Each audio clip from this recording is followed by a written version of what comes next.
August 18, 1981. From 25,000 feet, the Gulf of Sidra looked calm. The Mediterranean stretched endlessly below us, sunlight reflecting off the surface like polished steel. From up there, it was easy to pretend this was just another patrol. But it wasn't. Libya had declared this Gulf its sovereign territory. The United States had rejected that claim, and we were there to make a statement without firing a shot. The radar came alive early that morning, fast contacts lifting off from the coast. High altitude, high speed. MiG-25s. One of them pushed directly toward my nose. I held course. No aggressive maneuver, no breakaway, just a steady approach. At a few hundred yards, I eased the Tomcat closer, close enough to see the pilot's helmet turn inside the canopy, close enough to know he hadn't expected that. I raised my left hand and gave him a slow, deliberate wave. In the back seat, my radar intercept officer leaned forward and snapped a photo. No missiles armed, no radar locks, no threats exchanged. Just a message. We ray not leaving. For a few seconds we flew nearly wingtip to wingtip over disputed water. Then the MiG pilot rolled away and headed back toward land. They all did. 70 Libyan aircraft approached the carrier group that day. 70 turned away. That evening in the ready room, the mood was relaxed. We joked about how close we'd gotten, about the look in the MiG pilot's eyes, about how it felt to wave at someone who thought he owned the sky. It felt like a contest of nerves, a political chess match played at Mach speed. We believed we had drawn the line clearly enough. We believed the message had been received. What we didn't understand was that someone, somewhere, had decided the next day would not be another game. The next morning, there would be no waving, no photographs, only a flash of orange beneath a wing, and the moment everything changed. We were back in the air before sunrise the next morning. Call sign, Fast Eagle 102. My wingman, 107, held position a few miles off my right side. The sky was clean, the radio quiet. After the previous day, it almost felt routine again. Another patrol, another demonstration. Show the flag, turn a few aircraft away, head back to the carrier. Then the radar painted to contacts. Low, fast, closing. Straight toward us. I reported the bearing and adjusted course for intercept. Nothing aggressive, just geometry. The kind of setup we'd done dozens of times already. But something about the closure rate felt different. I was the first to get visual. Not MiG-25s, Su-22 fitters. 2 of them, flying tight. No sign of turning away. They held their line directly toward me. 107 widened his separation, taking a cover position. We were still inside the rules. Observe, identify, avoid escalation unless fired upon. We had no intention of shooting. I watched the lead fitter carefully. Distance shrinking, airspeed high. We were seconds from crossing, and then I saw it, a brief orange flash under his wing. For a split second my mind rejected what my eyes were seeing. A reflection, a trick of light, then the smoke trail appeared. A missile. It was already in the air. It was coming straight at me. There's no time for debate in that moment. Training takes over. I broke hard left, full deflection, pulling gas until the horizon blurred and the jet groaned under the load. The missile streaked past, missing by a margin I didn't care to measure. In that instant, everything shifted. This was no longer posturing, no longer a political signal. They had fired first. I keyed the MiG. Fast Eagle 102. We've been fired on. And just like that, the game was over. Now it was real. The moment that missile passed my canopy, the world narrowed. No more politics. No more territorial claims. Just airspeed, angles, and survival. 107. Go get him. My wingman didn't hesitate. He reversed hard, rolling through a tight 180 and dropping in behind the Tomcats. The Libyan pilots reacted instantly, splitting in opposite directions. A classic defensive maneuver. One broke right, the other left, trying to force us apart. I rolled back in after the second aircraft. The Tomcat responded smoothly, powerful and stable even under heavy G. The sky tilted, the sea swung sideways, and for a few seconds there was nothing but the shape of that Su-22 in my windscreen. 107 had already settled in behind the lead jet. IV got tone launching. Silence. Negative.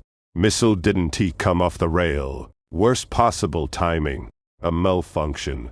There was no room for frustration. No time to process it. He stayed with his target, keeping pressure, forcing the Libyan pilot to commit to defensive turns. Ahead of me, my fitter snapped into a hard right-hand brake. I matched him, staying just outside his turn radius, careful not to overshoot. The sidewinder selected, master arm hot, then he made an unexpected move. He pulled toward the rising sun. For a split second I hesitated. Heat-seeking missiles can be fooled. If I fired now, the seeker could lock onto the sun's thermal signature instead of the engine. 10 seconds. 10 very long seconds. I stayed patient, held position, watched. The Libyan pilot made his mistake. He rolled away from the sun, exposing the full heat of his engine. The tone in my headset sharpened. Clear, solid lock. That sound changes everything. I squeezed the trigger. The missile tore free from under the wing and surged forward, leaving a white trail across the morning sky. Now there was no going back. Now it was a fight to the finish. I watched the missile separate from the rail and accelerate ahead of me, its motor burning bright against the pale morning sky. For a heartbeat, it seemed to hang there.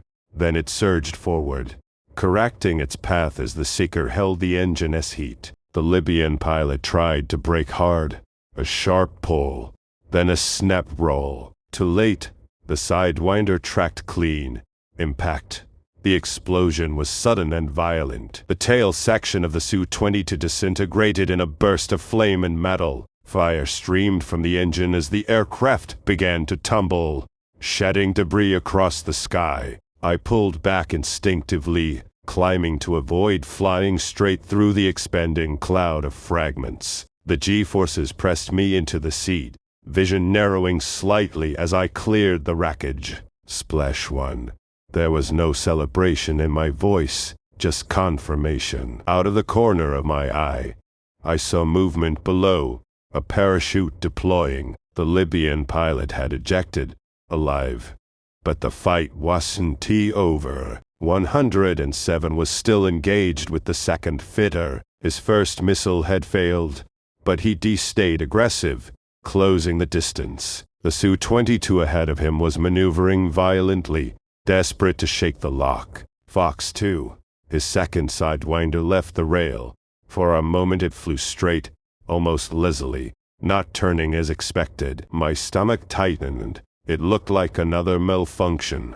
Then the missile corrected. It snapped toward the heat source and accelerated. A second explosion lit the sky. The Su-22 erupted, fragments scattering in every direction. 107 pulled high G to avoid the debris field, barely clearing the expanding cloud of smoke and shrapnel. To enemy aircraft, down in under a minute, the radio crackled from the carrier. Fast Eagle 102, 107, you are cleared to defend yourselves. I glanced at the empty sky ahead. We already had, and just as quickly as it began, the violence ended. Only smoke trails remained, drifting above a calm sea that looked untouched by what had just happened. When the second fireball faded, the sky felt unnaturally quiet. No more warning tones, no more missile calls, just engine noise and breathing inside the helmet.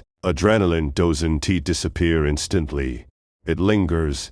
Your hands feel light, almost disconnected. Your mind starts replaying everything in fragments. The flesh, the brake turn, the tone, the explosion. Below us, two dark columns of smoke marked where the Su-22s had fallen. I scanned for parachutes. There, two white canopies drifting slowly toward the water. They had fired first. We had answered, and now two men were descending into the sea beneath us. I checked my instruments again. Fuel state good. Temperatures normal. No battle damage. The Tomcat had performed flawlessly. 102. 107. Report status. 2 aircraft down. Both crews appeared to have ejected. My voice sounded calmer than I felt. We turned back toward the carrier group. The Mediterranean looked almost peaceful again. Sunlight shimmering across the surface as if nothing had happened. It was hard to reconcile that image with what had just unfolded. Back on deck, there were no dramatic celebrations, no cheering, just firm handshakes and quiet nods. Everyone understood the weight of what had occurred. We hadn't launched to start a war. We had launched to draw a line. They chose to test it. For the rest of the operation, there would be no further air combat, no escalation. The message had been delivered in a way no diplomatic statement could match. Years later, people would analyze the encounter. Some would say it inspired scenes in movies. Some would reduce it to a headline. But from the cockpit, it wasn't cinematic. It was sudden. It was loud. It was over in less than a minute. 2 missiles, 2 kills, and a reminder that in the space between politics and war, there's often only one decision, and one shot. That changes everything. Long after the smoke cleared over the Gulf of Sidra, the event was reduced to a few lines in official reports. 2 Libyan Su-22s shot down. U.S. aircraft acted in self-defense. Incident concluded without escalation. On paper, it looked controlled, contained, clinical. But from the cockpit, it never felt that simple. We hadn't gone out that morning looking for a fight. Our mission was presence, nothing more. To demonstrate that international waters remained exactly that. Yet in the span of seconds, the abstract became personal. A flash under a wing, a missile in the air, a decision made at the speed of instinct. There's a thin space between deterrence and war.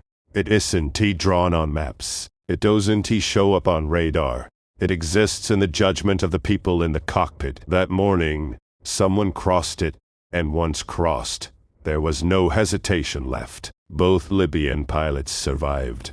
Rescue helicopters would retrieve them. The carrier group would continue its patrol.